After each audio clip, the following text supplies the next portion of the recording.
Movimiento de personas de negocios y facilitación para el tránsito migratorio, que estará a cargo precisamente el grupo de trabajo a cargo de México. Adelante, canciller, por favor. ¿Sí? ¿O quién lo va a presentar? Sí, presidente, con su permiso.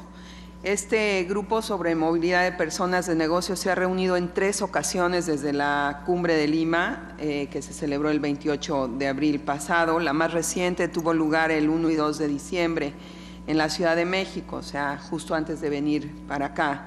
Las delegaciones de los países miembros de la Alianza hemos conversado como un paso inicial fórmulas para facilitar la circulación de personas de negocios, tomando en cuenta que se traduce en contactos directos y productivos entre los emprendedores de nuestros países. El grupo ha considerado que sus trabajos deben ampliarse también a otras categorías migratorias, o sea, no solamente a las personas de negocios. Se han explorado además algunas acciones para beneficiar a viajeros jóvenes.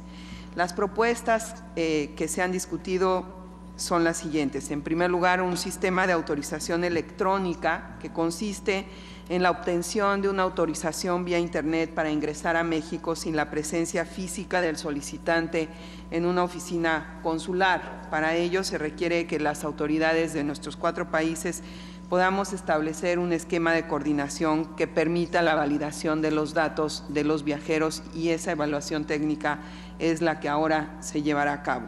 En segundo lugar, el programa Viajero Confiable, que agiliza el ingreso de personas en aeropuertos a través de kioscos automáticos y que estará disponible por parte de México entre febrero y mayo de 2012 en los aeropuertos de Los Cabos, Cancún y la Ciudad de México.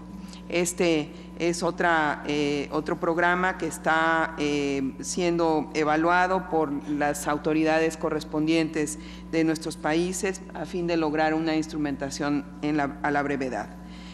Por otro lado, la eliminación o reducción de costos en los derechos que se cobran en cada país por la expedición de documentos migratorios para personas de negocios. Hay una gran diversidad de casos y de montos que requieren modificación de normas. Se ha presentado también un primer proyecto de acuerdo para incluir en el horizonte de la facilitación migratoria a los jóvenes, consistente en permitir que jóvenes entre 18 y 30 años puedan combinar viajes de recreación entre nuestros países con un empleo remunerado. La propuesta está en estudio por parte de todo el grupo.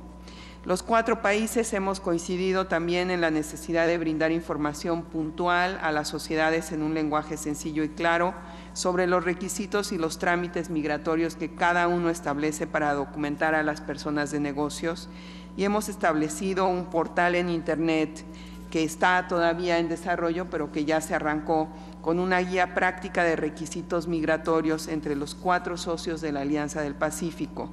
Este contenido se ubicó en el portal electrónico general de la Alianza del Pacífico, que tendrá que irse enriqueciendo también a medida que vamos avanzando en nuestros trabajos. Estos son los avances alcanzados hasta el momento, presidentes, cancilleres, ministros. Hay una hoja de ruta que plantean todos estos temas que han sido ya explorados, y pues estamos empeñados en seguir coordinando de manera ágil estos trabajos. ¿Habría algún comentario sobre estos temas? Una pregunta. ¿No hay algo de todo eso que podamos hacer ya? Por ejemplo, que ya podamos decidir que los hombres los viajeros de negocios, que hacen negocios, van a tener una tarjeta o algo que les facilite, algo que podamos como darle una señal concreta, no de que vamos a estudiar, sino tomamos la decisión. ¿Se podrá en alguno de esos casos tomar una acción ya?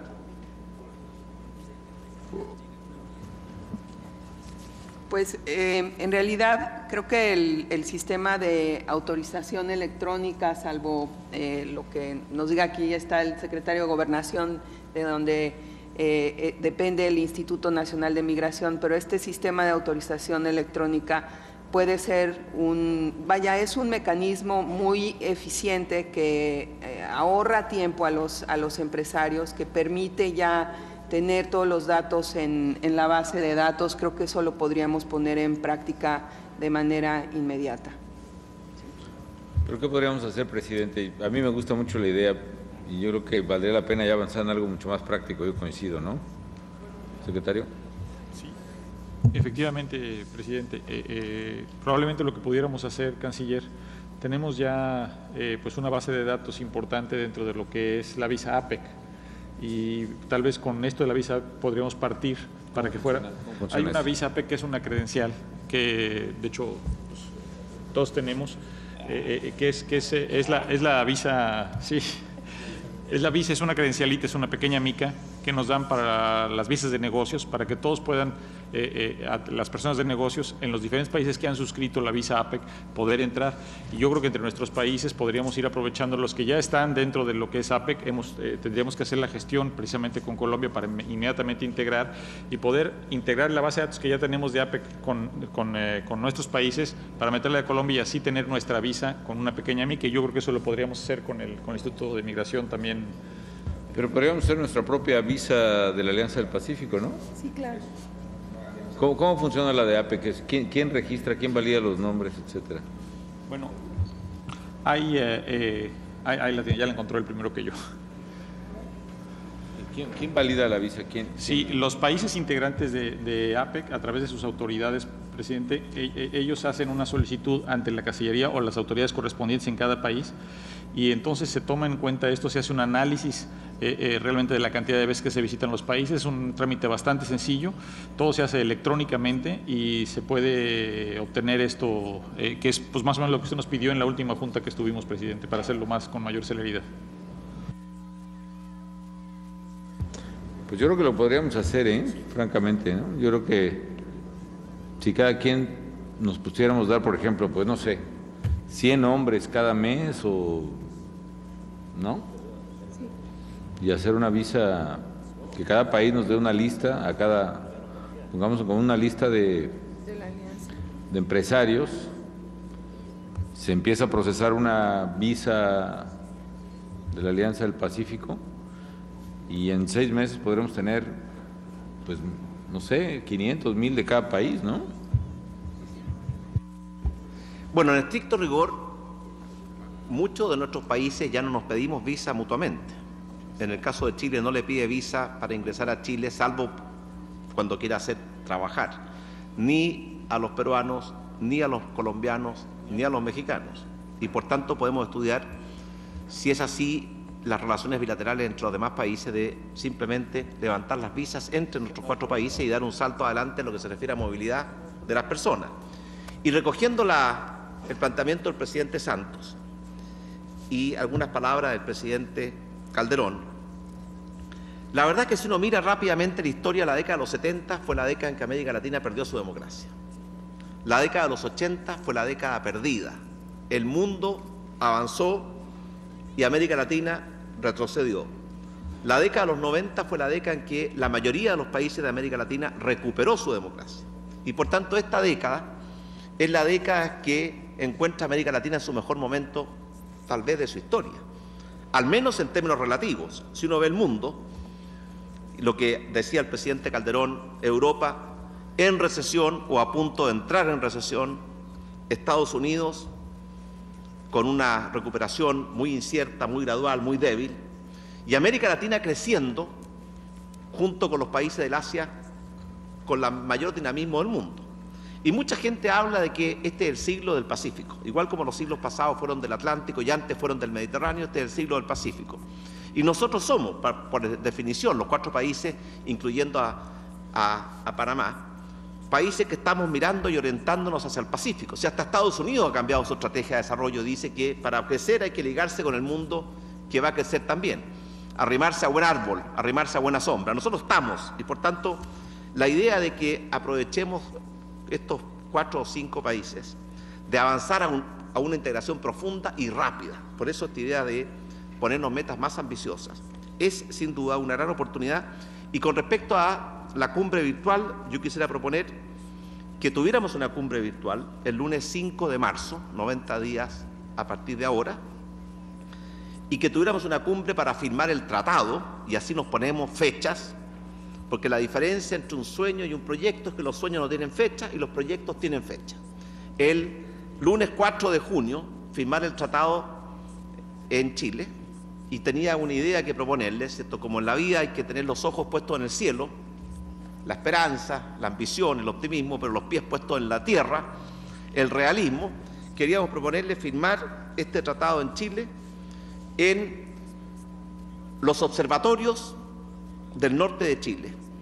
Y por eso, como lo vamos a hacer el día lunes en nuestra reunión de trabajo, les propongo que nos juntemos el día domingo y que veamos en los cielos más limpios y más transparentes del mundo, bien en el Observatorio Paranal o el Observatorio Alma, una experiencia que nunca van a olvidar y a la cual nunca se van a arrepentir. Y los invito, ¿cierto?, entonces a que hagamos ese calendario para la cumbre virtual y la cumbre real.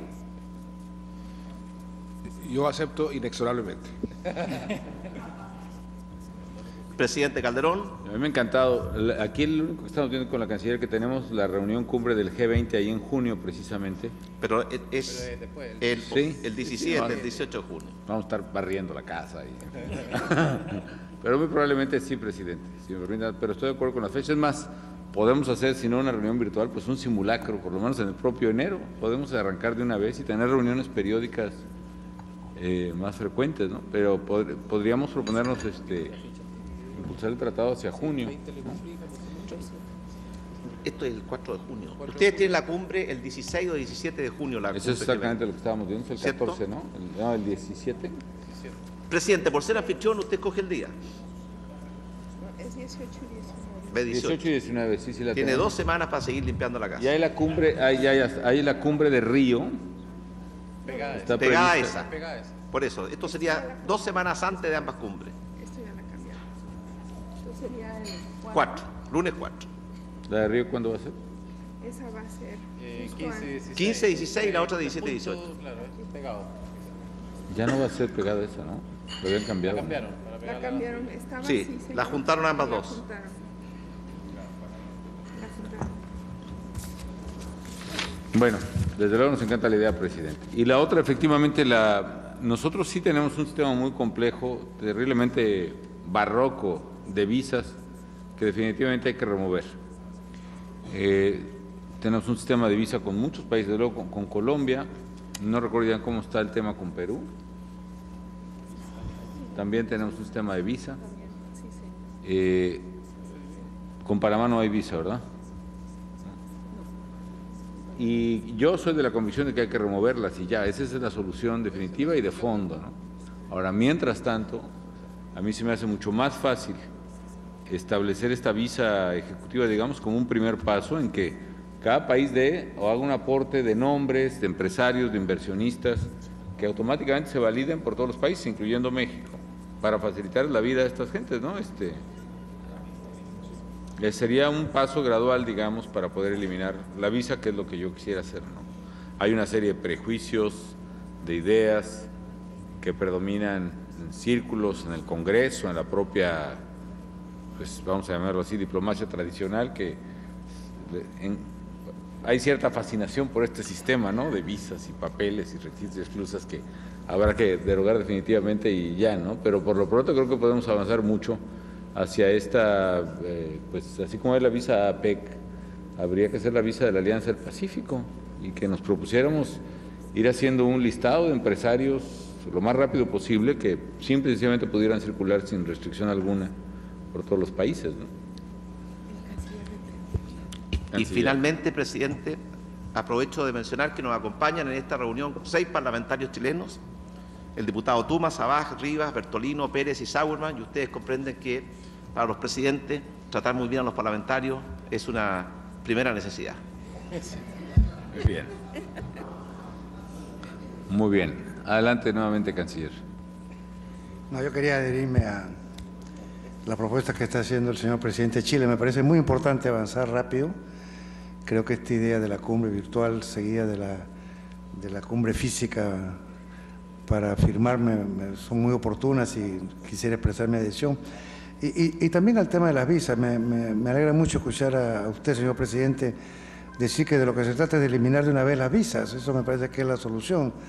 Si esto puede tomar un pequeño periodo de tiempo, bueno, por lo menos habría que avanzar con la tarjeta tipo APEC, ¿no? Pero yo creo que deberíamos fijarnos si sería un excelente acuerdo de esta reunión ir a la eliminación de las visas en nuestros países. Si no incluimos el libre tránsito de personas, que es base de cualquier integración, pues poco profunda va a ser nuestra integración, ¿no? Muchas gracias. ¿Y qué tal, presidente, si podemos, me atrevo a sugerir que en la cumbre virtual podamos tomar la decisión de eliminar las visas? Por lo pronto podemos hacer, establecer esta visa regional como un compromiso que esté aplicándose y ejerciéndose hacia la cumbre virtual, ¿no? Incluso si la cumbre virtual es antes, también mejor. Eso lo podemos hacer en cualquier momento. Afortunadamente no implica ni avión, ni agenda, ni todas las complicaciones que este tipo de reuniones tienen. Eso yo propongo que lo hagamos. Proponernos que para la próxima cumbre virtual, sea el 5 de marzo, como propone el presidente Piñera o antes, estemos ya aplicando y en ejercicio y tengamos ya expedidas, digamos, las primeras visas de la Alianza del Pacífico para negocios. Y ahí veamos el tema de la eliminación de visa. Yo, con toda honestidad, sí manifiesto que me genera una complicación de carácter interno, ¿no? Tanto en restricciones políticas de opinión pública como también, hablando con toda franqueza, el hecho mismo de la enorme presión que tiene México al ser un país de muchísimo tránsito migratorio hacia Estados Unidos. Y eso nos genera pues una serie de restricciones adicionales difíciles de analizar, de explorar, pero que están ahí y que yo quisiera desde luego eliminarlas, ¿no? Pero vaya, son situaciones de facto, son factores reales que yo debo siempre tener en ponderación y prefiero decirlas con toda claridad en esta mesa, ¿no? Es mi deseo que podamos avanzar hacia esa eliminación, pero por lo pronto propongo que establezcamos la visa ejecutiva, que ya esté, el compromiso sea que se aplique plenamente para la reunión virtual de febrero o de marzo y que ahí mismo tomemos la decisión, ojalá que la podamos tomar, sobre la eliminación definitiva de visas. Sí, ministro. Presidente, ya hay miles de mexicanos, chilenos y peruanos que tienen una tarjeta APEC, que han sido, por decirlo de alguna manera, revisados por las 21 economías y los cuales tienen acceso hoy a 18 economías miembro de APEC, libre tránsito, más no así a México, a Estados Unidos y a Canadá. Entonces, lo que yo le propondría es facilitar que ya los que tienen la tarjeta APEC entren, por lo menos de los países que sería en este caso Chile, Perú y Colombia, que no tiene una tarjeta APEC. De repente podríamos hacer una especie de adhesión o algo por el estilo, por lo menos para los países que somos miembros de la cumbre, de la Alianza del Pacífico. Y eso sería mucho más fácil y sería casi automático, en vez de estar poniéndonos una cuota mensual, ya hay un grupo de varios miles. Pero no es excluyente, ministro. Desde luego yo no vería ningún inconveniente a eso, ustedes lo ven.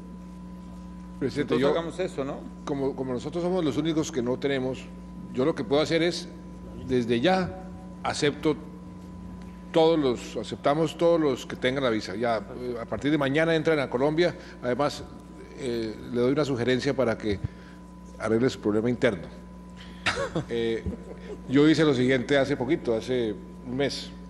Le quité la responsabilidad de la política migratoria a los servicios de inteligencia y se las entregué a la Cancillería. Y hoy eso fluye con mucha más facilidad. Ahora la Cancillería tiene toda la política migratoria. Para la Cancillería hace los servicios de inteligencia del gobierno de Colombia, por lo que veo, ¿no? Pero lo que les digo es que sí, en el caso nuestro lo que podemos es hacer una lista de todos los empresarios y les vamos dando a ustedes, porque nosotros no tenemos visa APEC, pero sí les ofrecemos que todos los que tengan visa APEC de México, de Chile y de Perú pueden entrar a Colombia sin ningún problema. Y se agradece mucho, presidente. Nosotros hacemos lo mismo, no tenemos ningún inconveniente, y la visa APEC, incluyendo el listado que los servicios de inteligencia de la Cancillería colombiana nos sirvan dar para poder proceder a una visa de ese tipo, ¿no? Bueno, podemos empezar con eso, pero no está de más que pongamos una visa de negocios en nuestra región, ¿no? Eso sería más A ver. este tema de la... Otra cosa, yo el año pasado tomé, para evitar todo este tema, hacer un atajo, un bypass a todo este lío de la visa que requerimos a varios países, que incluso, insisto, tiene una problemática vinculada a lo que usted mencionaba, ¿no? No solo carácter político, sino temas de seguridad, temas de tráfico, de drogas, también temas migratorios vinculados a Estados Unidos, a toda la región de Norteamérica a la cual pertenecemos, que es un tema que no podemos obviar. Pero una de las cosas que hice es que toda persona que tenga, por ejemplo, ya una visa expedida por Estados Unidos puede entrar a territorio mexicano. Entonces podemos agregar la visa APEC o la visa americana, y en este caso podemos hacer también un ejercicio específico para que hagamos una visa ejecutiva con Colombia en sustitución de la visa APEC, y podemos ponerla a funcionar desde ya, incluso desde pues mes de enero, ¿no? O incluso antes, podríamos hacerlo desde ya, yo creo, ¿no? Así, ojalá podamos incluso incluirlo en nuestro acuerdo, canciller, y me dicen si hay algún problema con eso para ponerlo ya de una vez en ejecución, ¿no? Sí, señor. Bueno, muy bien. Pues tenemos acuerdos entonces, ¿no? Secretario Poiré, perdón, algún jugador fuera de la mesa, pero ¿tienes algún comentario de eso, secretario? Perdón, presidente, gracias. No, pues realmente, digamos, con la combinación tanto de las visas americanas como de la visa APEC, quizás incluso lo que valdría la pena mencionar es la posibilidad adicional de que sobre estos documentos que ya existen, incluso en febrero del próximo año vamos a tener un mecanismo de mucha mayor agilidad para recibir a quienes tengan cualquiera de estas identificaciones en el aeropuerto de la Ciudad de México y también en el aeropuerto de Cancún, que es el famoso Global Entry, que entonces van a tener un kiosco específico para poder ingresar ahí su documentación, y podríamos asegurarnos que tanto con la tarjeta de APEC como con la identificación del pasaporte o la visa estadounidense pudieran entrar mucho más rápidamente. Entonces son los dos beneficios, no solamente no la solicitud de visa, sino además mayor agilidad a la entrada. No, y además una visa específica para la región, ¿no? Independientemente, insisto, de explorar nosotros el tema, los listados. Si podemos quitar el requisito de visado, ¿no? Sí. Bueno, me encargo. Listo, gracias, canciller. Pues si les parece, podemos avanzar con estos acuerdos podemos avanzar sobre el cuarto tema, perdón, Sí. que es la cooperación de los mecanismos de solución de diferencias, que está a cargo el grupo de trabajo de Perú. Adelante, canciller. Muchas gracias, presidente. El Perú ha coordinado el Grupo Técnico de Cooperación y Mecanismos de Solución de Diferencias, cuyos trabajos se han desarrollado con un clima de diálogo y colaboración permanente, lo que ha permitido llegar a algunos resultados concretos muy estimulantes. El primero de ellos es el Memorando de Entendimiento sobre la Plataforma de Cooperación del Pacífico, en trance de ser suscrito hoy mismo por los cancilleres de los 4 países, con el objetivo de impulsar la cooperación entre las partes y con terceros en áreas de tanta relevancia como el medio ambiente y el cambio climático, la innovación, ciencia y tecnología, la promoción de las micro, pequeñas y medianas empresas y la inclusión y desarrollo social. Obviamente la lista no es excluyente y podremos identificar otras áreas de interés en las que la cooperación puede tener beneficios concretos para nuestros países. Este grupo técnico también avanzó en la evaluación de perfiles de proyectos específicos en algunas de las materias mencionadas. Así, México ha propuesto la creación de una red de investigación científica en materia de cambio climático y ha invitado a una reunión de científicos de los 4 países que se va a desarrollar en el curso de enero próximo y que sin duda brindará valiosos insumos para constituir dicha red. El Perú, por su parte, ha presentado 2 perfiles de proyectos sobre intercambio de experiencias en materias de micro, pequeñas y medianas empresas, específicamente sobre el desarrollo de políticas de clúster y la implementación de agencias especializadas de fomento al aparato productivo. Por otro lado, nuestros países han evaluado las bases operacionales que permitirán la gestión y seguimiento de las acciones de cooperación a desarrollarse en el marco del Memorando de Entendimiento y se han designado a las instituciones que fungirán de puntos focales para este efecto. El grupo también ha trabajado sobre otros espacios de integración y cooperación mencionados en la Declaración de Lima como procesos paralelos ya tratados en otros ámbitos bilaterales y subregionales, pero que ameritan ser impulsados en el marco de la Alianza del Pacífico: la interconexión física y la interconexión eléctrica.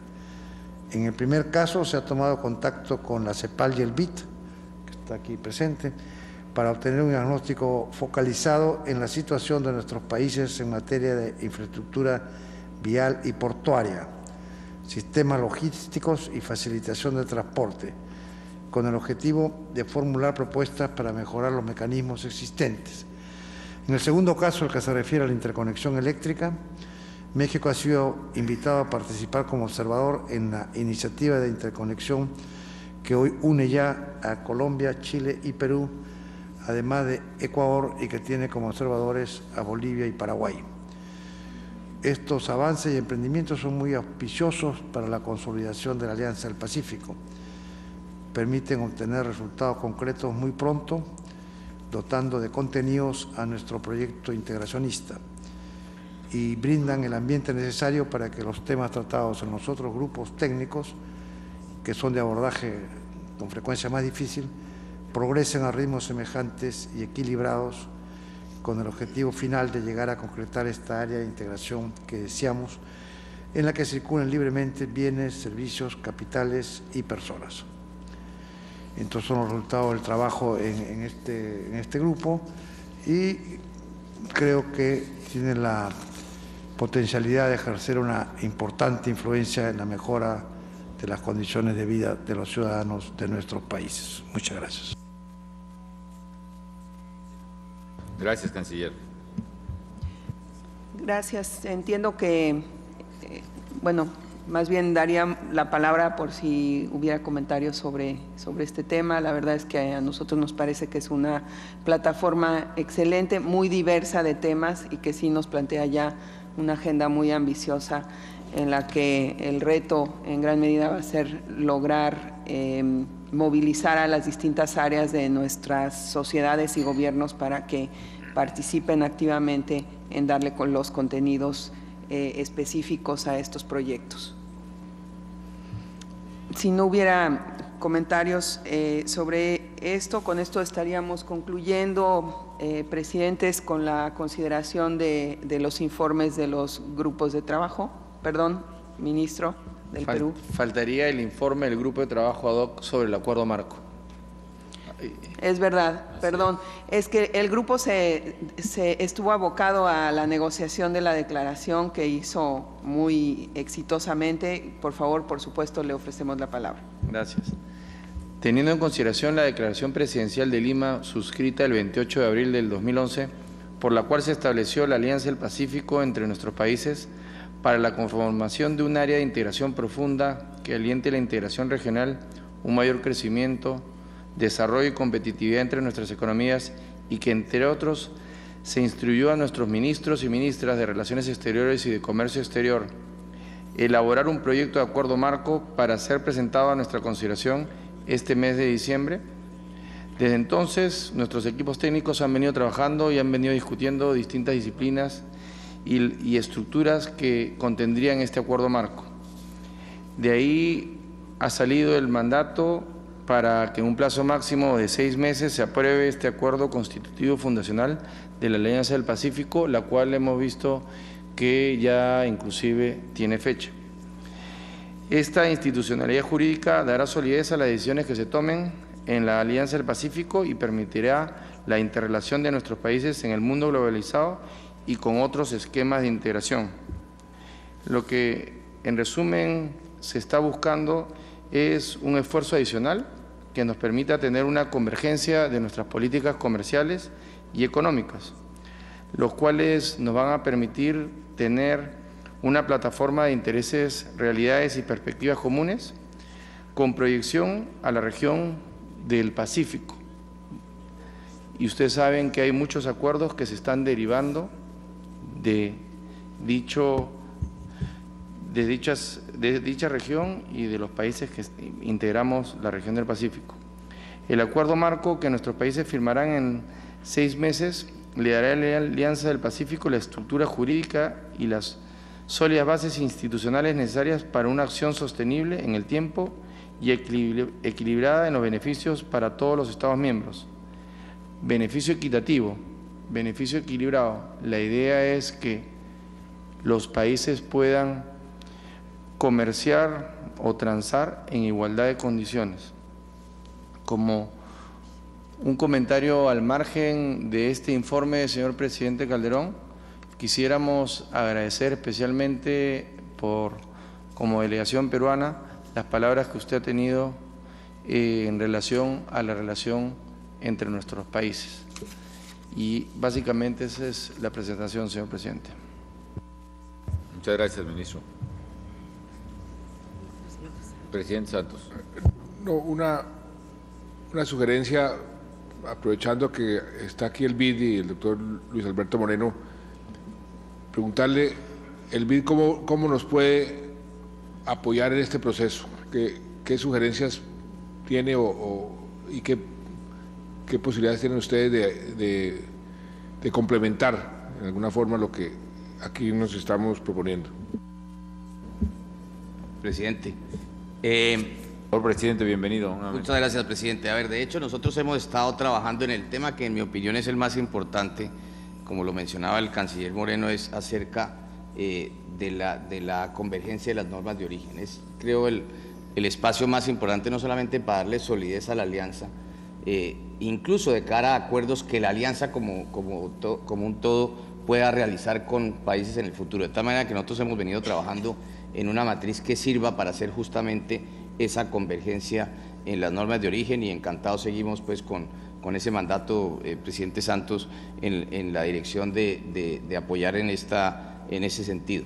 De otro lado, hay un tema que es fundamental, y es, en la medida que se mira toda esta convergencia de normas de origen, pensar en las cadenas productivas, porque creo que eso es lo que va a hacer de esta integración algo realmente mucho más interesante. O sea, si uno mira, por ejemplo, los productos industriales que tiene México, la manera que tiene de complementarse con los países como Colombia, como Perú o Chile, la producción agrícola que tiene Colombia en algunos casos, en fin, hay muchas áreas que se pueden mirar como cadenas productivas, que me parece que es lo que hace bastante novedoso esto. Y por último, el tema de servicios. Nosotros, todos los estudios que hemos hecho recientemente demuestran cómo el área de servicios es el área de menor competitividad que tiene toda la región, y creo que allí hay un gran espacio, y también hemos venido trabajando sobre eso, especialmente, aquí lo mencionaba el canciller del Perú, en el área de la integración energética. Usted conoce muy bien, presidente, lo que se ha venido haciendo con el CEPAC hace muchísimos años, igual cosa estamos haciendo con el trabajo en Sudamérica, pero también pienso que todo lo que es la integración del mercado de valores es un tema fundamental. El MILA, si uno pensara como tamaños, puede estar transando del orden de $300 millones al día, más de 600 empresas, 647 billones de dólares de capitalización bursátil. De tal manera que creo que allí hay un espacio gigante, y en la medida que lo vayamos modernizando va a ser un gran momento para atraer muchos de los capitales a los cuales hacía referencia el presidente Santos. Pero en todos estos temas nosotros los tomamos con toda la importancia. Creemos que es muy interesante lo que se puede construir aquí, y sobre todo si uno mira en todos los países del Pacífico, quizás con excepción de Ecuador, tienen acuerdos con los Estados Unidos y con Canadá y entre sí, de tal manera que aquí se puede ir creando una plataforma que realmente pueda mostrar algo realmente muy interesante. Por último, el secretario de Gobernación mencionaba un tema en esto de las visas. Yo creo que el tema de las visas, uno de este tema que él mencionaba del fast entry que se tiene en los Estados Unidos, cuando uno tiene la visa, el empresario, más allá de tener la visa, es las demoras en los aeropuertos. Si uno puede entrar simplemente por una máquina en que muestra su tarjeta, puede avanzar mucho más rápido, y creo que lo que el secretario de Gobernación decía, creo que puede ser realmente muy útil. No son muchos los puertos de entrada, serán si acaso 10. Muchas gracias, presidente. Muchas gracias, presidente. Vamos adelante. Presidente, se ha estado conversando y de repente se pudiera incluir un agradecimiento al apoyo que el BID ha dado a todos los grupos técnicos, instarlo a que siga apoyando en esas materias junto con otros organismos regionales. Y el presidente Moreno ha dicho que o ha dado la importancia al tema de agregar orígenes entre nosotros, y sería bueno también que se trabaje en todo lo relacionado a lo que es la liberalización del comercio. ¿Se suscribe ese reconocimiento al Banco Interamericano de Desarrollo? El reconocimiento y el trabajo, presidente, que es lo que más interesante se nos hace, porque creemos que esto es un tema realmente apasionante. De tal manera que encantado, presidente, con mucho gusto. Muchas gracias por eso, presidente Moreno. Adelante, canciller. Señor presidente, ahora pasaríamos al tema del Grupo de los 20. Simplemente, quizás antes de pasar, respetuosamente preguntaría si la delegación de Panamá quisiera hacer algún comentario sobre los temas que han sido abordados en los distintos grupos y sus perspectivas hacia su participación en este ejercicio. Claro que sí. Muchas gracias, señores presidentes, señores ministros, amigos todos, señores delegados del MIN, señor Moreno. Primero que todo, quiero darles las gracias por invitarnos a ser observadores en tan importante cumbre como en el día de hoy, y asegurarles que Panamá tiene los mejores deseos de concluir a la mayor brevedad posible los dos tratados que nos hacen falta, tanto con México como con Colombia, para poder que ustedes consideren el ingreso pleno de Panamá en la cumbre de la Alianza del Pacífico. Escuchándolos a ustedes, yo veo que tenemos muchas cosas en común. Y Panamá, por ejemplo, no tiene ningún problema migratorio porque no le exigimos visas a nadie. También tenemos el mismo sistema mexicano, que alguien que tenga visa americana de la Comunidad Europea, Canadá, Australia, Nueva Zelanda, entra libremente a Panamá. Con respecto, he escuchado de la interconexión eléctrica y quisiera pedirle muy respetuosamente al presidente Santos que aunemos unos mayores esfuerzos ambos, y que tanto usted como mi persona nos involucremos en esto, porque si dejamos esto en manos de los entes que de una forma u otra están en ambos países haciendo posible la interconexión, esto se va a retrasar un poquitito. Aquí me acaba de dar el secretario de Energía unas fechas aproximadas de cuándo debería estar lista nuestra interconexión, y me habla del año 2015.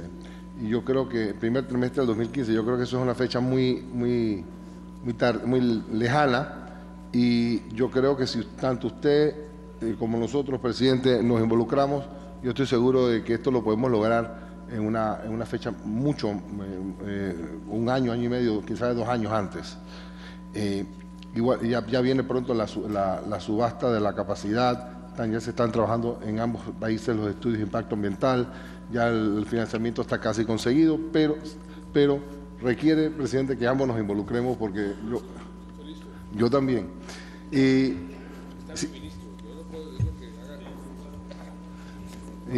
Hace varios días tuve una reunión con la presidenta Chinchilla, y en Costa Rica faltan únicamente 2 kilómetros para poder hacer esa interconexión de Panamá a Costa Rica, que llegaría hasta México, porque Centroamérica y México están integrados.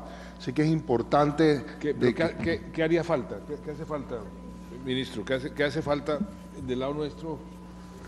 Porque el interés es total. Perdóneme, presidente, que esto es algo... Adelante, muy interesante, ¿no? Gracias, señor presidente. Bueno, para Colombia la integración eléctrica con Panamá y a través de Panamá con Centroamérica es el principal objetivo de su sector eléctrico, o sea que esta es nuestra prioridad absoluta. Hemos conformado una sociedad conjunta, ICP, Interconexión Colombia-Panamá. El socio por el lado colombiano está absolutamente listo a hacer su aporte de capital, más o menos son 100 millones de dólares. Estamos esperando que la contraparte panameña, ETESA, haga también el aporte de capital de 100 millones de dólares. Entiendo que este es un tema que ha tomado un tiempo en el Ministerio de Finanzas en Panamá, pero tan pronto se haga ese aporte, nosotros podemos salir a buscar el financiamiento. El Banco Interamericano de Desarrollo muy generosamente lo ha ofrecido. Es un proyecto relativamente pequeño, 450 millones de dólares. Estamos absolutamente listos. El siguiente paso es la subasta.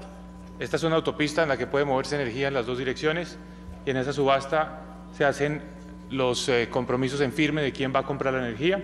Colombia tiene toda la disposición de ofrecerla. ¿Cómo es el mecanismo de subasta? ¿Qué es lo que se subasta con eso? Se subasta el... ¿Quién subasta, perdón? ¿Y qué subasta? Los generadores de energía del lado colombiano y los compradores de energía del lado panameño van a una subasta y en esa instancia, que ocurrirá en el mes de marzo, se hacen los compromisos en firme.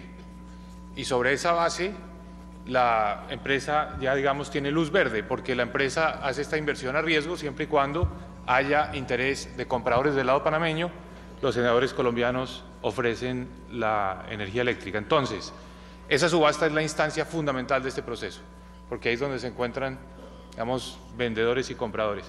Esto se hace conjuntamente, pero, digamos, es fundamental la participación de los compradores de energía en Panamá. Pero tal vez en este punto lo más importante, presidente Martinelli, es el compromiso del aporte de capital de TESA, la empresa panameña, a la nueva sociedad que es ICP, que es la empresa conjunta de los dos países. Acaba de informar el secretario de Energía que los 100 millones de la parte panameña ya están disponibles en el Banco Nacional. Le acabo de dar instrucciones de que proceda inmediatamente. Estamos haciendo un estudio de impacto ambiental en conjunto.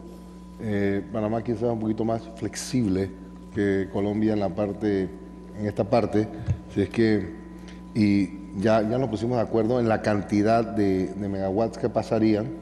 Yo estoy seguro que esta cantidad la podemos aumentar aún más, porque hay una gran deficiencia en el mercado centroamericano, y estoy seguro que también podría ayudar y suplir, no sé, a México. O sea que por el lado nuestro nosotros estamos totalmente abiertos y disponibles y vamos a hacer lo que esté a nuestro alcance. Yo me voy el 30 de junio del 2014. Yo quisiera que antes del 30 de junio del 2014 tuviéramos esa línea inaugurada, así que yo voy a hacer lo que esté a mi alcance para hacerlo. Igualmente, le quiero pedir a los presidentes de Colombia y al presidente de México que Panamá está en la mejor disposición de negociar los tratados de intercambio comercial con ustedes, y estoy muy contento de estar aquí bajo este gran paraguas, como dice el presidente Piñera. A mí siempre en la vida me han enseñado a hacer negocios con personas que son más ricas que yo, porque de esa manera, si el negocio va mal, no quedo yo pagando el pato. Ya podemos compartir las penas. O sea, lo importante de esto es que me siento muy honrado de estar aquí con ustedes. Queremos cumplir con todos los requisitos y Panamá es un punto importante porque estamos creciendo este año a 11%, con una tasa de desempleo de 4.5%, y las perspectivas para el año 2012, 2013 y 2014 son aún mejores que las perspectivas del año 2011. Inclusive nosotros estamos regularizando todos los extranjeros que están en Panamá, muchos de ellos colombianos, muchos de ellos peruanos, que entraron a Panamá y no tenían sus papeles en orden. Le estamos dando todos los permisos migratorios, los permisos de trabajo, porque en Panamá tenemos una deficiencia de mano de obra en estos momentos, producto del crecimiento que está teniendo el país. Muchas gracias por esta invitación y cuente conmigo siempre.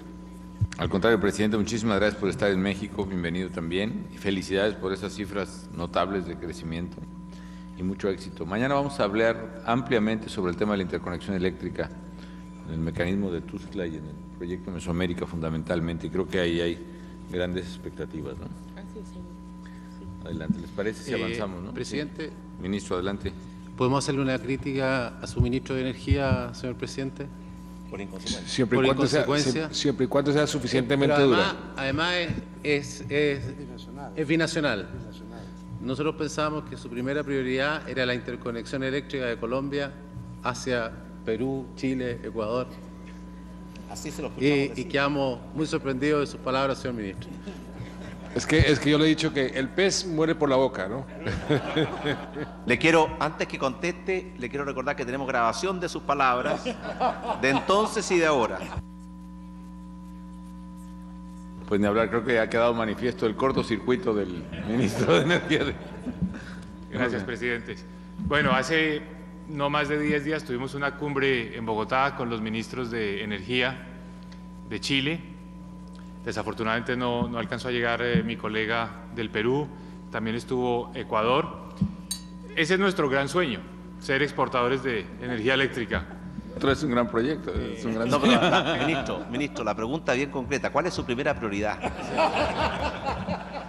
Mire, presidente, para serle franco, 2014 con Panamá, porque esta nos va a tomar un poco más de tiempo por las grandes obras que hay que hacer entre Perú y Chile. Es fundamental esa interconexión entre Perú y Chile. Entonces, en la medida en que se avance en esa parte, pues nosotros estamos listos, estamos interconectados ya con Ecuador, o sea que realmente el eslabón que nos falta es Perú-Chile. Aquí de nuevo el Banco Interamericano de Desarrollo juega un papel muy importante porque está haciendo el estudio con los diseños definitivos y los costos específicos que tendría este proyecto, donde más o menos estamos hablando de $1.000 millones para llegar desde Colombia hasta Chile. De esos 1.000 millones, cerca de 450 están en la interconexión entre Perú y Chile, que es realmente el eslabón más importante. ¿Sabe usted la diferencia entre un político y una dama? Cuando el político dice que sí, quiere decir tal vez, cuando dice tal vez, quiere decir que no, cuando dice no, no es político. Cuando una dama dice que no, quiere decir tal vez, cuando dice tal vez, quiere decir que sí, cuando dice que sí, no es dama.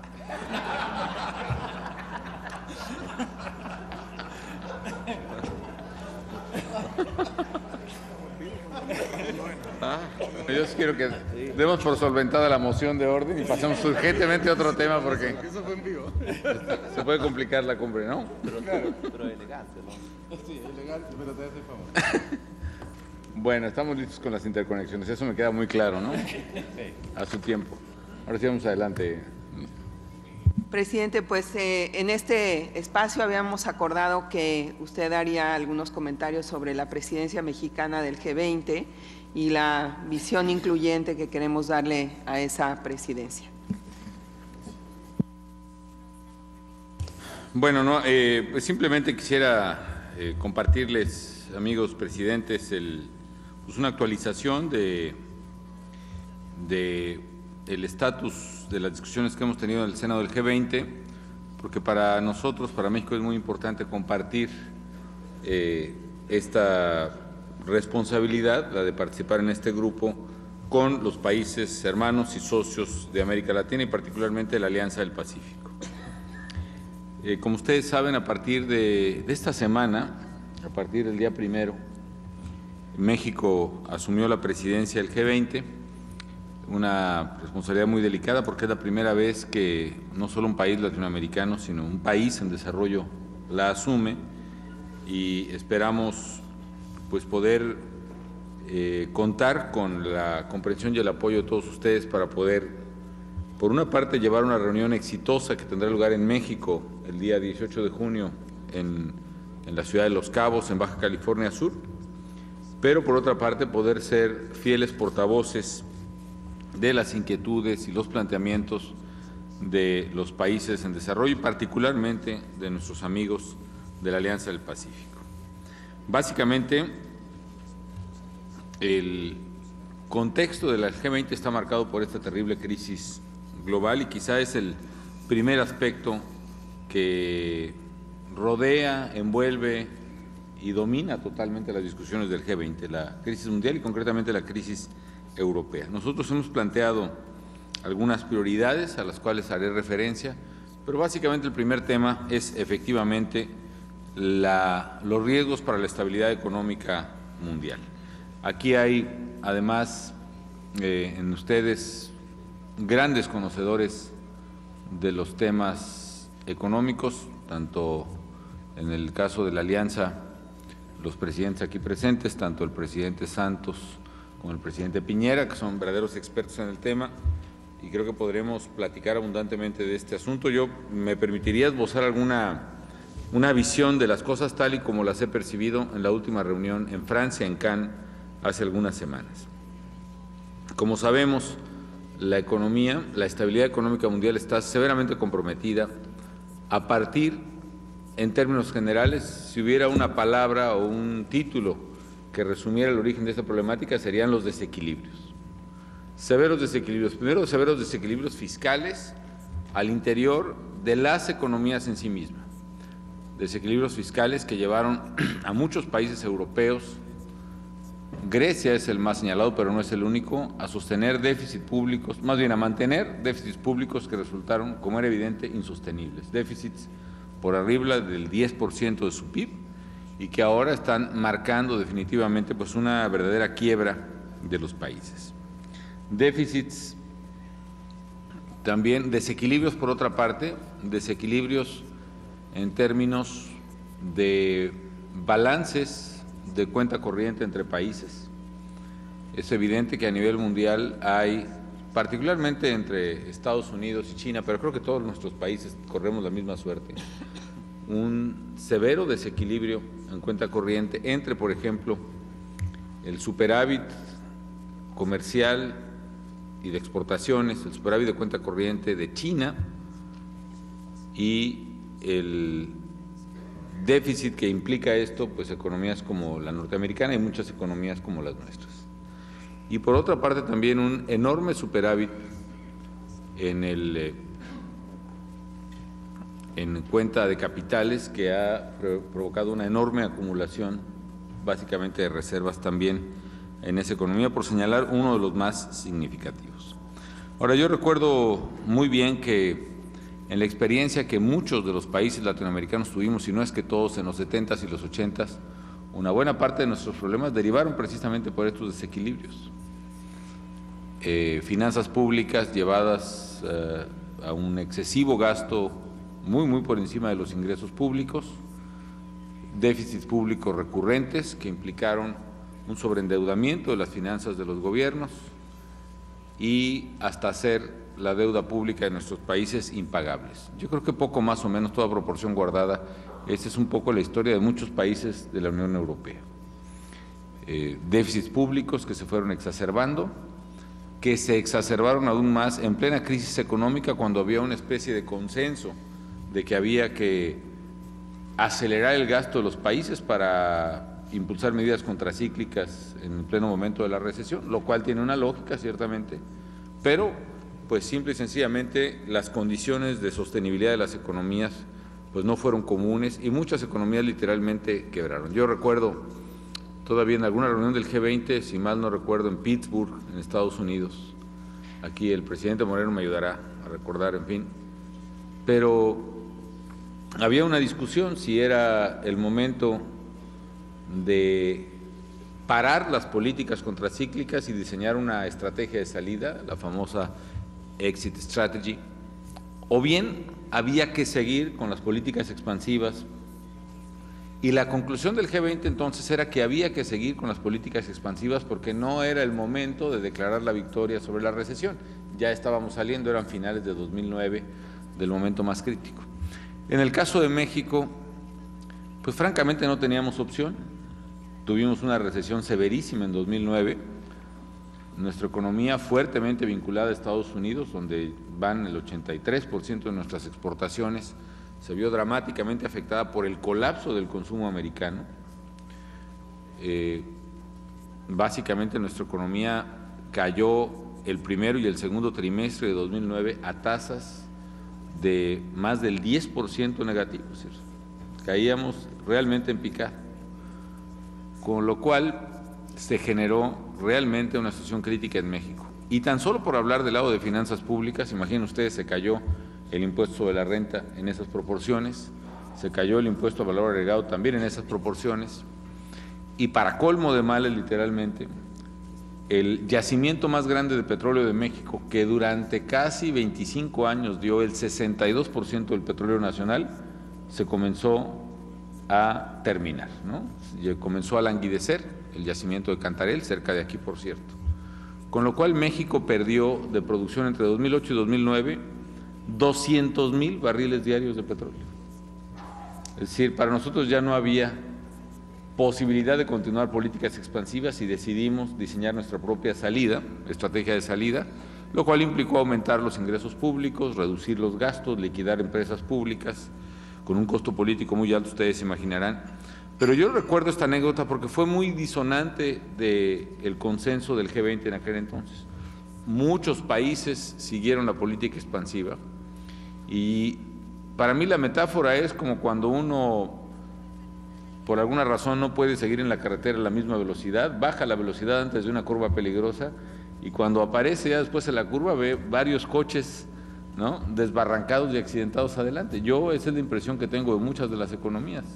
En 2010 comenzaron a aparecer niveles de riesgo muy altos de las deudas, se evidenció que la deuda griega era simple y sencillamente impagable y esto ha provocado una concatenación de incertidumbres terribles. Estados Unidos también enfrenta un déficit brutal de más del 10% del PIB, que ustedes conocen, y esa es la tónica de preocupación que rodea todas las discusiones en el G20.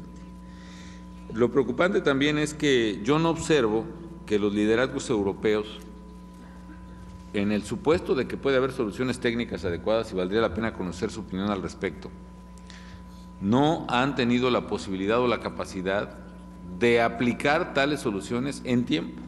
Y la sola prolongación del problema europeo se ha convertido en una crisis mucho mayor al original de insolvencia griega.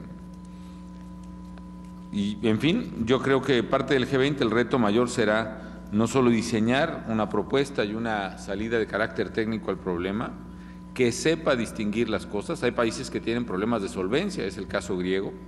Hacíamos las cuentas y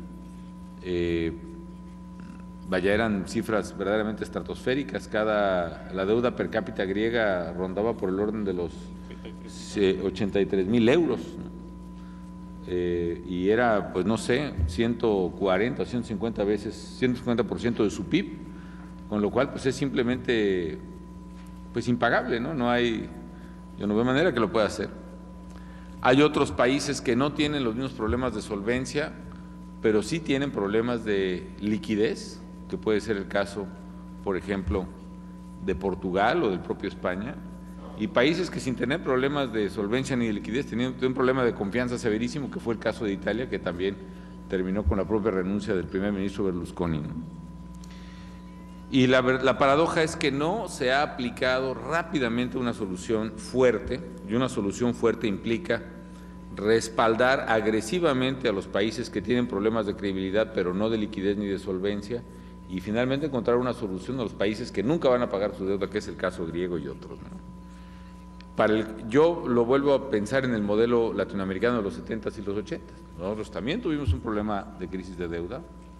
Los acreedores de nuestra deuda, a final de cuentas, tuvieron que cargar y pagar el propio riesgo de el que le correspondía tomar, ¿no? Es decir, en el caso de México, por ejemplo, solo pudimos salir de la crisis de la deuda con quitas muy significativas. Fue cuando se diseñó el mecanismo de los bonos Brady, que permitieron solucionar el problema de la deuda. Y creo que la solución fue similar en varios países.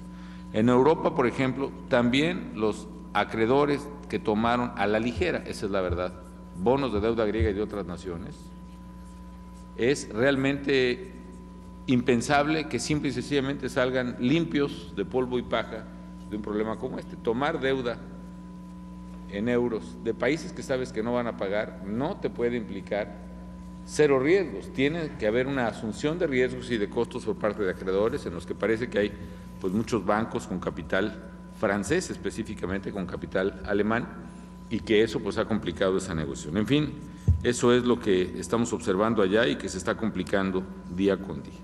Creo que habrá que extraer lecciones de lo que los países latinoamericanos sufrimos en los 80s. El segundo tema ya lo mencionamos, los desequilibrios no solo al interior de las finanzas, sino los desequilibrios comerciales, que están afectando severamente las balanzas de varios países. Y una sobreacumulación de capitales en algún lado provoca también muchísimos desequilibrios que van repercutiendo una y otra vez en estas deudas. Eso implica el tema quizá más difícil de abordar, pero creo que es importante comentarlo, que es la importancia de que muchos países, entre ellos China, puedan tener y adoptar políticas comerciales y sobre todo políticas cambiarias acordes con el libre mercado. Un tipo de cambio artificialmente depreciado como el que se piensa, que es el que se sostiene en esas naciones y que provoca estos excedentes comerciales, pues efectivamente está teniendo un impacto terriblemente distorsionante en todo el resto de la economía mundial y evidentemente hay que corregirlo tarde o temprano. Un tercer tema es recurrente en el G20, que es el proteccionismo. Hay a partir de la crisis un resurgimiento notable del proteccionismo que creo que nosotros mismos lo hemos visto en nuestros países, es el caso de México, y que es esta tendencia política o de los congresos de considerar que todo comercio es malo y que toda importación es pecaminosa. Y eso ha llevado a muchos países a elevar nuevamente barreras proteccionistas, tanto arancelarias como no arancelarias, que la paradoja es que ponen un freno adicional al propio crecimiento económico. La conclusión ahí es que una de las salidas a la recesión económica mundial es precisamente liberar el comercio, pero es una de las salidas menos ocurridas, por lo menos en la práctica, lo es en el discurso, pero no en la práctica en los países del G20. Otros temas, la regulación financiera. Hay un consejo, el Consejo de Estabilidad Financiera del G20, orientados a fortalecer el sistema financiero global. La necesidad, un quinto tema es la necesidad de fortalecer los organismos financieros internacionales. Una buena parte de las discusiones del G20 nos llevaban precisamente a insistir, por ejemplo, en la capitalización del Banco Interamericano de Desarrollo, que ya no sé, presidente, finalmente se concretó, pero yo recuerdo que el acuerdo se tomó prácticamente a regañadientes de parte de todos, después del Banco Regional de Asia, después del Banco de África, finalmente en el último de la fila dejaron al Banco Interamericano, espero que se haya hecho, ¿no? Pero aquí implica, por ejemplo, volver a capitalizar y fortalecer el Fondo Monetario Internacional para que, paradojas de la vida, haga, por ejemplo, en Europa tipos de intervenciones como las que hizo en su tiempo en América Latina y que le llevaron pues un enorme rechazo político, hasta cierto punto probablemente no justo del todo. Finalmente, dos temas que nosotros consideramos muy importantes. Uno es el tema de la seguridad alimentaria. Que duda cabe que en los últimos 2 años el precio de las materias primas y específicamente el precio de los alimentos se ha disparado notablemente. Y eso está generando en países no productores de alimentos, específicamente en África, en otros países del mundo, está generando un aumento significativo de la pobreza, dado que las familias de ingresos más bajos dedican hasta el 50% de su ingreso a comprar alimentos y estos registran incrementos del 20 o el 30%, eso está implicando una pérdida neta del ingreso de las familias más pobres y ergo un aumento significativo y preocupante de la pobreza. Creo que para todos está claro que una buena parte de la explicación es que el crecimiento de la demanda por alimentos y materias primas explica este crecimiento de precios.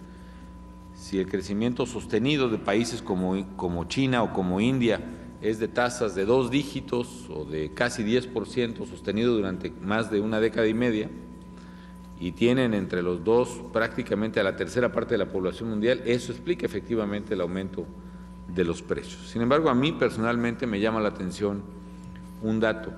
En la recesión de 2009, en la crisis que se desató en 2009, sí hubo una caída significativa de los precios de los commodities, sí bajó el precio del petróleo y sí bajó significativamente el precio de los alimentos.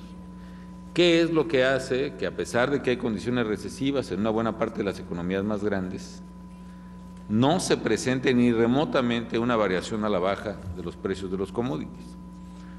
Un factor es la demanda creciente que sigue en estos países, pero a mi juicio yo creo que hay algún componente financiero especulativo que no hemos sabido dimensionar, a lo mejor es pequeño, pero que puede tener una incidencia en estos precios. Y me explico un poco por qué. Hace aproximadamente 20 años, la participación de las empresas financieras en el mercado de commodities, en el mercado de alimentos concretamente, era de menos del 10%, ¿no? Es decir, el resto eran empresas vinculadas a alimentos, es decir, los Morgan Stanley eran menos del 10% y los Cargill y Masecas eran 90% restante. Hoy esta relación ha cambiado sustancialmente y el año pasado la relación fue casi de 40% de intervención de empresas financieras versus 60% de empresas especializadas y orientadas a la comercialización, lo cual además es lícito, es válido, etcétera, pero hay un efecto de corrimiento, dado que las tasas de interés de Estados Unidos son muy bajas, Japón muy bajas, europeas muy bajas, bueno, ahora están más altas con los riesgos. Hay un corrimiento de inversiones hacia el mercado de commodities, una protección natural y una búsqueda de rentas muy ávida que hace que ese mercado siga sostenidamente con precios muy altos. Y uno diría, bueno, pero en una recesión finalmente no puede haber compradores de todo. Lo que ocurre es, yo creo que hay un fenómeno adicional, que las políticas monetarias que se siguen aplicando de carácter antirrecesivo, concretamente en Estados Unidos, antes de ir, o en lugar de ir directamente al consumidor americano, que es a quien pretenden beneficiar, esta expansión crediticia que se da en Estados Unidos, esta inyección brutal de recursos y de dólares a través del sistema financiero americano, más bien está haciendo un periplo hacia mercados financieros altamente especulativos, con lo cual evitan, por ejemplo, una baja significativa en estos precios y me llevan a mí pues a articular una paradoja. Probablemente estemos en el caso, y es una hipótesis en la que probablemente esté equivocado, pero bueno, la esbozo. Probablemente estemos llegando al caso de políticas económicas que en lugar de estimular el crecimiento, políticas monetarias concretamente en Estados Unidos, que en lugar de estimular el crecimiento, lo están inhibiendo a través de precios muy altos de materias primas, concretamente de alimentos, que se preocupa el tema de la pobreza, y de petróleo y combustibles, que es el que preocupa el tema pues, del crecimiento. Entonces es una inquietud que se las comparto porque sé que estoy entre expertos y probablemente despejen mi duda. Y finalmente el último tema, que es el tema de la lucha contra el cambio climático, que independientemente de que parece que el mundo no está ahora en el mejor momento económico para discutirlo, la verdad es que sigue siendo un tema de medular preocupación para todos. Sé que el presidente Santos, no sé si acabó de llover en Colombia, pero ha sido verdaderamente pues una tragedia por lo que hemos visto y nos ha relatado el presidente. Aquí en México, cerca de aquí, seguimos teniendo inundaciones en el sureste, pero en el norte y en el centro del país, en el 40% del territorio nacional, tenemos la peor sequía que haya tenido registro México en 70 años. Y digo 70 años porque creo que hasta ahí llegan nuestros registros, ¿no? Pero, por ejemplo, los tejanos, que tienen registros mucho más antiguos, dicen que es la peor sequía en 180 años en toda la región esta del macizo de Norteamérica. De manera tal que para nosotros es fundamental pues avanzar en una agenda global contra el cambio climático. Está por expirar el protocolo de Kioto y bueno, estamos impulsando finalmente decisiones entre los líderes del G20 para impulsar estos temas. Y estamos pues queriendo vincular fuertemente a América Latina y específicamente a la Alianza del Pacífico a los temas del G20.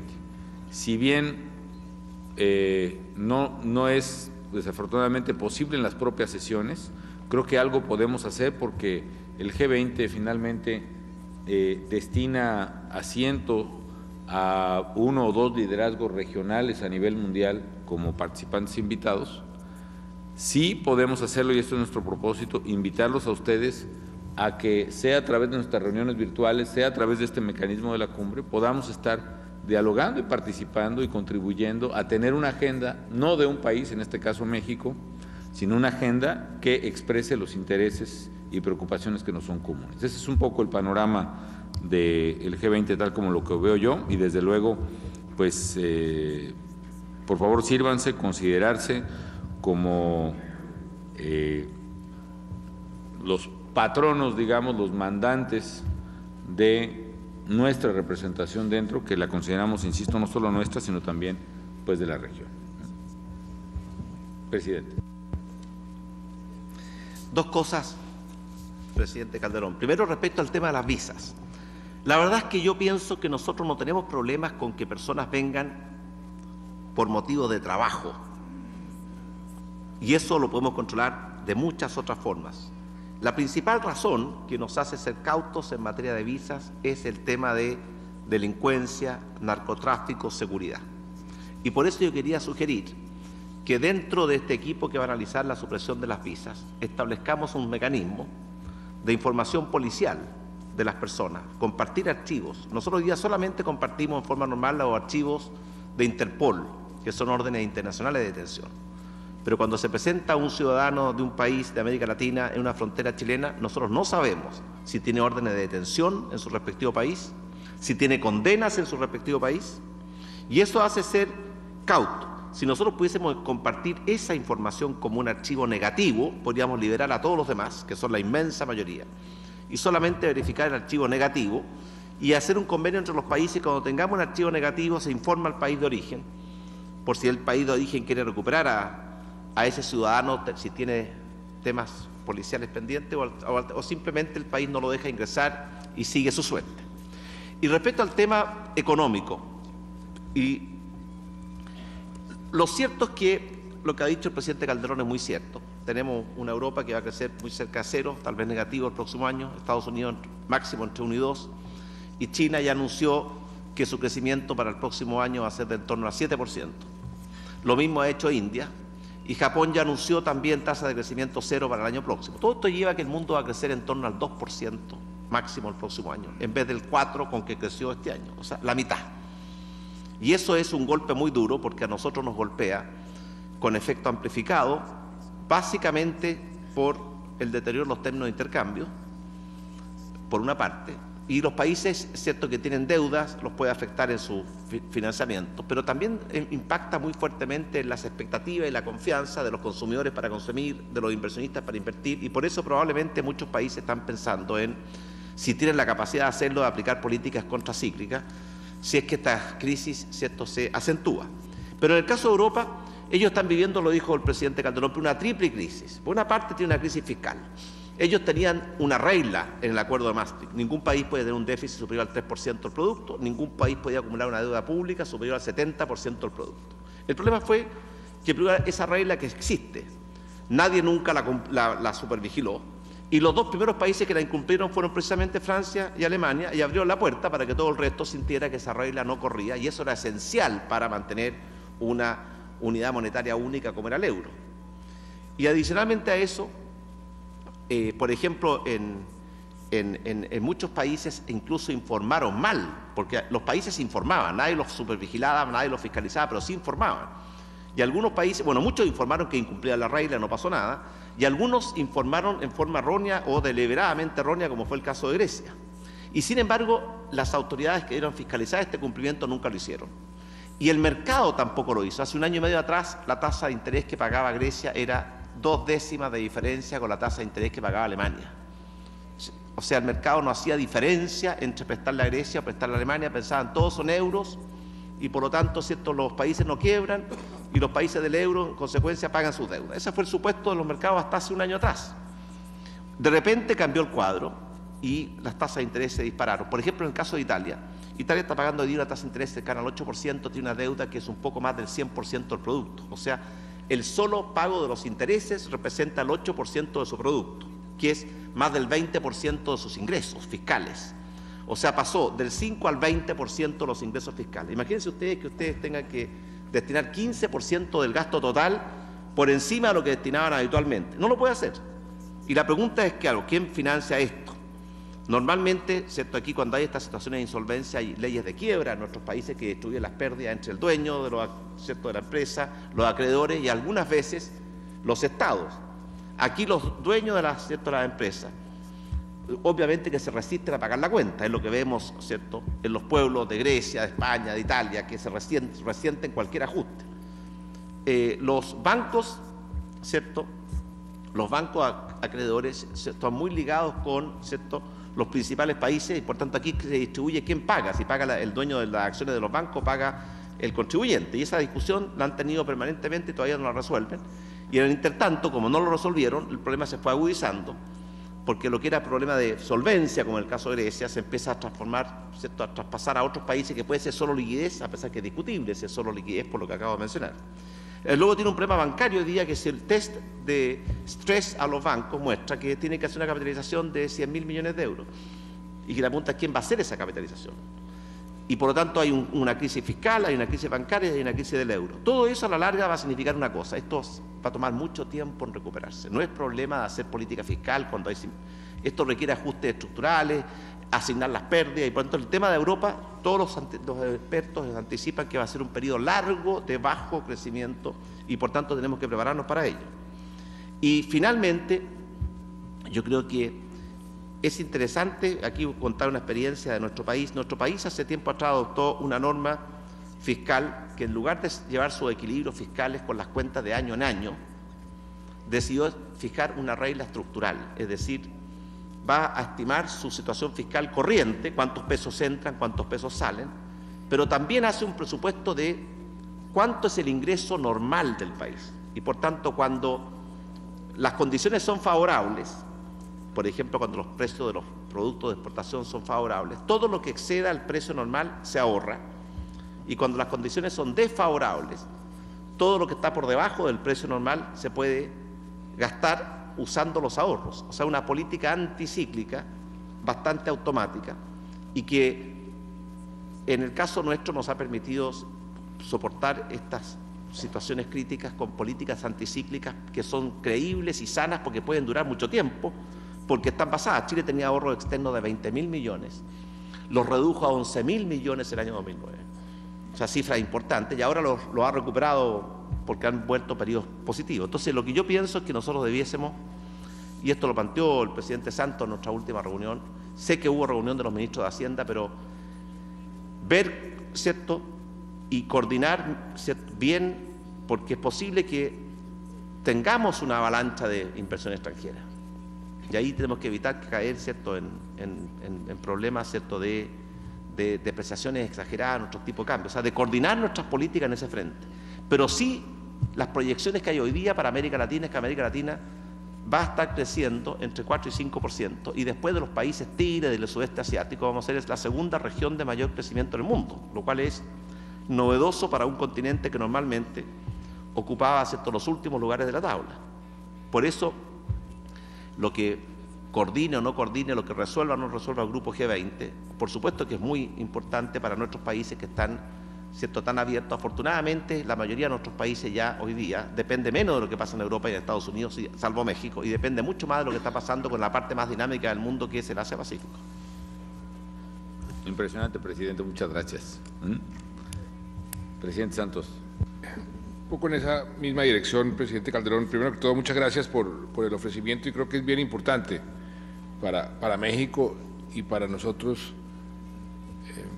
que el G20 pues tenga una visión donde estén representados los países que cada vez tenemos menos credibilidad en G20.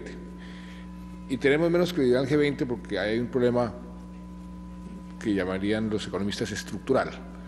Hay unas economías que tienen unas características muy particulares, que están en problemas, y otras economías que tienen una situación muy diferente. Y el consenso en el G20 es muy difícil y se va a agravar cada vez más. Y es lo que sucede cuando diferentes personas o países que tienen intereses contrapuestos y quieren ponerse de acuerdo en algo, siempre escogen el común denominador más bajo, más débil, el eslabón más débil de la cadena. Y lo que pasa es que el mundo está viviendo un cambio, yo diría que telúrico, porque uno se pone a tratar de buscar las fuentes de crecimiento de las economías que han sido tradicionalmente los motores de la economía mundial, y no los ve. Y más bien lo va uno asimilando a lo que ha sucedido en el Japón en los últimos 20 años. Son economías que están tratando de crecer a punta de mayor productividad, porque sus poblaciones ya son unas poblaciones con una pirámide poblacional vieja, y sus exportaciones cada vez tienen más competencia.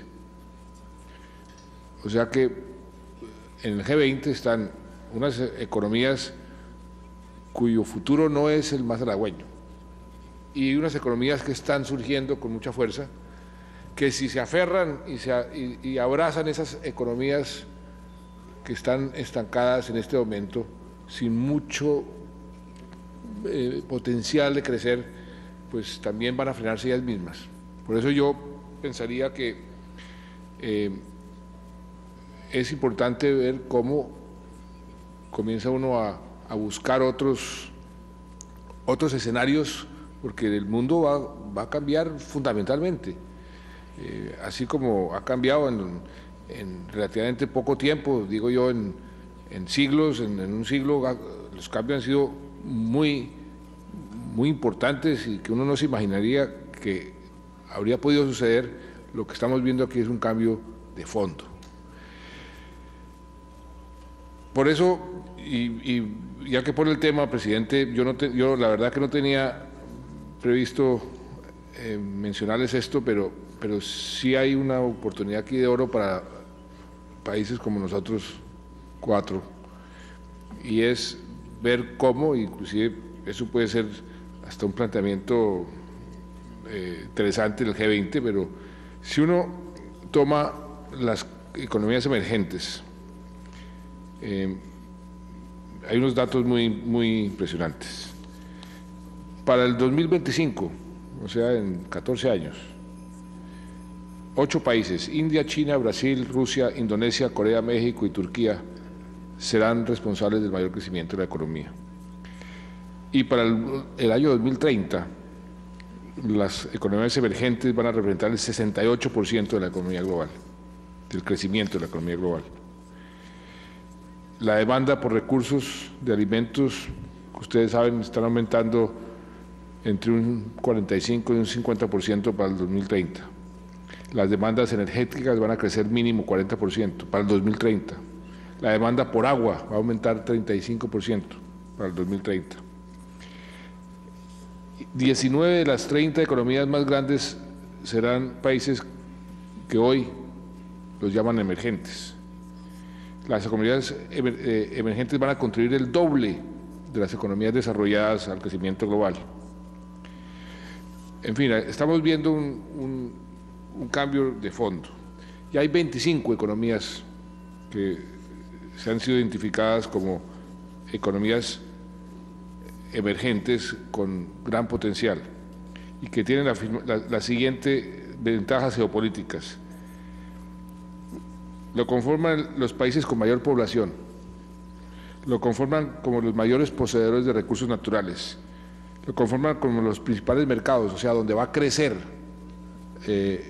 la demanda a nivel mundial, lo conforman los mayores emisores de CO2, lo conforman los mayores tenedores de deudas de las economías desarrolladas y lo conforman los mayores importadores de productos de las economías desarrolladas. Tiene esas características. Son 25 países. En el caso, pues están identificados unos de América Latina, otros de Asia, otros de Europa y otros de África y Medio Oriente. Yo pensaría que ese es un grupo de países que tiene que comenzar a tratar de buscar un posicionamiento común, porque nunca nos vamos a poner de acuerdo con las economías que ya están maduras. Es difícil ponerse de acuerdo con Europa hoy, México, y perdóneme que le diga esto con toda la franqueza. En la reunión del G20, si no cambia algo en forma que yo no me imagino qué podría ser, de forma muy radical, va a ser otro fracaso, porque no se van a poder poner de acuerdo, porque están peras con manzanas en este momento, y es casi imposible ponerse de acuerdo. Por eso, ¿hasta qué punto nos conviene a los países que estamos en ese proceso de ser economías emergentes, de ser los que están moviendo el mundo, ponernos más de acuerdo? No solamente en América Latina, inclusive expandirlo. Yo estuve ahorita en Turquía. Turquía está creciendo al 8%, 70 millones de consumidores. País que tiene todo para importar y para exportar con nosotros, y como esos hay muchos. Si este grupo, Alianza del Pacífico, comienza a generar esos puentes y a generar lo hemos llamado la conformación del E25, yo creo que hay un cambio de fondo en el mundo que podríamos nosotros tratar de participar en su conformación, porque quedarnos quietos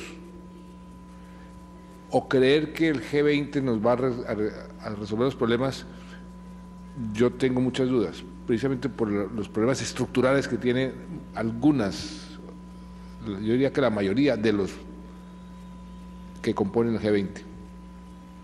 Y por eso, repito, veo muy difícil un consenso. Por ejemplo, que usted, presidente, lleve la vocería nuestra y nos sentiríamos muy honrados. En el caso colombiano, será honradísimo que México lleve la vocería nuestra en el G20. Pero póngase a pensar, o ponga todo su equipo económico a pensar cuáles son las propuestas que usted puede llevar, que van a ser aceptadas por Europa o por Estados Unidos, por Japón, que realmente le convengan a México, a Chile, a Colombia, a Perú. Muy difícil identificar eso.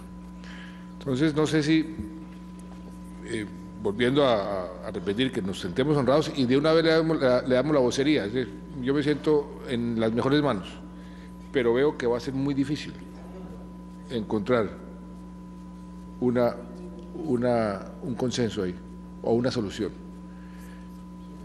Simplemente lo pongo como interrogante, eso lo podemos discutir hacia adelante.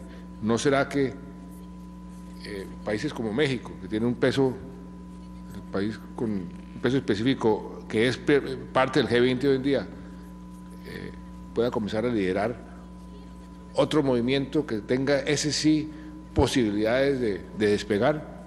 Y yo veo que no es difícil, porque ese planteamiento, cuando uno se lo hace a otros países, inmediatamente lo perciben, lo agarran y dicen, hombre, aquí hay algo interesante. Y cuando uno profundiza esa situación a nivel mundial y esos comunes denominadores a nivel de los países emergentes, comienza a identificar que efectivamente ahí está el potencial. Simplemente un ejemplo. El crecimiento por productividad, aumento de la productividad, en una economía cuya población que hay más población vieja que población joven, ahí es casi imposible. Entonces tenemos un problema de fondo muy estructural, pero también una oportunidad muy interesante. Lo planteo porque sé que no era el momento de discutirlo, pero se lo dejo planteado porque creo que nosotros, los aquí presentes, tendríamos una oportunidad de poder de pronto empujar algo en esa dirección. Muy interesante, presidente, muchas gracias. La verdad es que habrá mucho que reflexionar ahí sobre el escenario mundial, que no se ve realmente nada fácil, y sí nos va a afectar, como decía el presidente Piñera, tarde o temprano. Tenemos una reunión ahora con los presidentes de las bolsas. Vamos a dar un saludo en lo que entran aquí los empresarios de la alianza, pero canciller me estaba pidiendo la palabra. Adelante. No, brevísimamente, presidente, muchas gracias por esa información tan importante y sobre temas que nos tocan tan directamente, en los cuales no voy a profundizar. Creo que tanto las intervenciones del presidente de Chile como el presidente de Colombia lo que hacen es destacar la gravedad de la situación e iniciativas muy importantes como esta última de los países emergentes. Lo que nosotros queríamos proponer es continuar este diálogo y quizás tener una reunión de ministros de Economía antes de la próxima reunión del G20 para analizar juntos esta problemática y estas posibilidades alternativas. Y si fuera el caso y hubiera interés, quisiéramos ofrecer la posibilidad de que esta reunión fuera en Lima. Yo creo que no hay... Muy breve, presidente, pero si usted que tiene contacto con los miembros del G20, en este instante la discusión que se está produciendo, y me tocó conversarlo con uno de los dos, entre Francia y Alemania, es simple. En nuestros países hay un prestamista de última instancia. El que emite los pesos siempre es solvente. Le podrán cobrar caro, pero siempre es solvente porque él tiene la máquina de emisión. Por eso que los bancos centrales, que son los que emiten, su deuda siempre es solvente. En Europa, el Banco Central Europeo no tiene facultades de emitir, tiene una regla, le permite máximo 2% al año, que es la estimación de aumento en la demanda por liquidez. No puede hacer más que eso. Y ahí la discusión está en que el 90 y tantos % de la deuda europea es dentro del continente europeo, o sea, es entre ellos mismos. Entonces, el tema que se está discutiendo es, ¿cierto?, cómo resolver el problema. Uno es licuar la deuda. Si el Banco Central Europeo pudiera emitir, se produciría una inflación. Como la inflación no es anticipada y las tasas de interés están fijas, ¿cierto?, se produciría una pérdida en el valor real de la deuda y por tanto los acreedores perderían sin tener que renegociar con ellos, simplemente porque su deuda vale menos, porque está expresada una moneda que tuvo inflación. Y le permitiría a los países más complicados como Grecia que se cayeran los salarios, suben, ¿cierto?, los precios, no reajustan los salarios y por tanto se produce un ajuste de menor salario para reflejar la menor productividad sin necesidad de hacer bajas nominales de salario, y los países que están más fuertes pueden reajustar sus salarios. Entonces ahí hay un punto que Alemania se opone a eso, porque Alemania siempre ha tenido, ¿cierto?, una fobia a la inflación, producto de lo que pasó con la República de Weimar desde esos tiempos. Entonces aquí hay otra segunda dificultad, ¿cierto?, que una posibilidad habría sido, ¿cierto?, que Europa aceptara una mayor inflación y redujera el nivel real de la deuda, expropiar a los acreedores por la vía de inflación y permitir a los países más complejos, más complicados, bajar los salarios reales y por tanto mejorar su competitividad. Eso Alemania no se opone categóricamente, y eso ha sido la discusión que tiene a Sarkozy con Angela Merkel de cabeza y de frente desde hace meses. No, muy rápidamente, presidente, simplemente para decirle que nosotros desde el BID perfectamente podemos ayudar a coordinar todo este tema de los ministros de Hacienda. De hecho, de cara a la asamblea nuestra se va a tocar el tema del G20 en una presentación que va a adelantar el ministro Medad, y podemos hacer toda esta coordinación con los ministros de Hacienda en ese marco, y decirle también que creo que es importante incluir dentro de un poco seguir lo que había en Seúl en cuanto a toda la agenda de desarrollo, y sobre todo en los pilares de infraestructura y de sector privado y desarrollo del sector privado para generación de empleo. Muy interesante, presidente. La verdad es que pues es un dilema terrible. Otra cosa que comentábamos el otro día otra solución también es que Grecia finalmente deje de pagar y punto. Una solución, digamos, a la Argentina, ¿no? Como fue, lo digo en serio, sin falta de respeto alguna, ¿Perdón? La única razón por la cual no quisieron eso, porque Grecia es el 2% de la Comunidad Europea. Entonces, si Grecia deja de pagar, los acreedores van a empezar a mirar de inmediato al próximo. Que sigue. Sí. Por eso dijeron, salvemos Grecia, pero nunca la salvaron con la suficiente... Y ahora la paradoja es que los propios alemanes la semana pasada no pudieron colocar toda su deuda, ¿no? Y al rato lo que usted decía de las tasas de 8% italianas, imaginemos qué va a pasar si Alemania empieza con ese tema, ¿no? Pero la otra es un poco la solución argentina, es decir, dejó de pagar. Claro que el colapso fue brutal con Argentina porque reventó finalmente el corralito, se acabaron las cuentas de los ahorradores, se suicidó ahí una gran cantidad de gente, pero al final de cuentas se rompió el esquema de la caja de convertibilidad, algo que nos pasó a todos los países, por cierto, con tipos de cambio fijo. Pero sí, no hay ninguna salida que se vea no penosa, no costosa, ¿no? Vamos a tener una serie de seminarios y muchas gracias, presidente Moreno. Sí valdría la pena coordinar eso. Tengo entendido que en Chile, por cierto, hay una reunión de ministros de finanzas. Creo que se puede abordar el tema. No sé si quieres platicar rápido, secretario, lo que para hacer todos esos estudios ejercicios de diagnóstico y tratar de presentar por lo menos un diagnóstico coherente. Ya propuestas a lo mejor puede ser muy aventurado, ¿no? Sí, la idea es empezar justamente el tema de definir la agenda la semana que entra, 12 y 13 en México, con unas reuniones en diferentes seminarios, vienen distintos especialistas de distintos lugares del mundo, incluidas las multinacionales, pues para que vayamos tratando de ver cuáles son posibles entregables en una reunión de líderes que tendrá verificativo en un plazo muy breve. Terminó esta reunión de líderes en noviembre, la nuestra tendrá lugar en junio, pues el plazo para encontrar consensos y generar entregables va a ser relativamente breve.